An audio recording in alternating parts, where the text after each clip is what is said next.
جن کے معصوم بچے چھوٹی ہی عمر میں دنیا سے جا چکے ہیں، ان کو صبر کی تلقین کرتے ہوئے ان کو اللہ کے رسول جناب محمد رسول اللہ صلی اللہ علیہ وسلم کی طرف سے عظیم خوشخبری سنانا چاہتا ہوں۔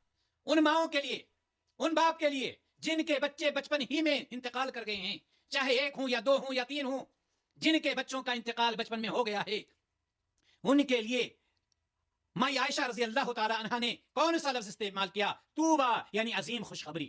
اور ساتھ ہی ساتھ کیا کہا؟ جنت کی چڑیوں میں سے ایک چڑیا ہے، یہ جنت کی چڑیوں میں سے چڑیا ہیں۔ اب آپ اندازہ لگائیں کہ ایسے لوگوں کے لیے نبی کریم صلی اللہ علیہ وسلم کی طرف سے عظیم خوشخبری آ رہی ہے، لہذا مایوس ہونے کی ضرورت نہیں ہے۔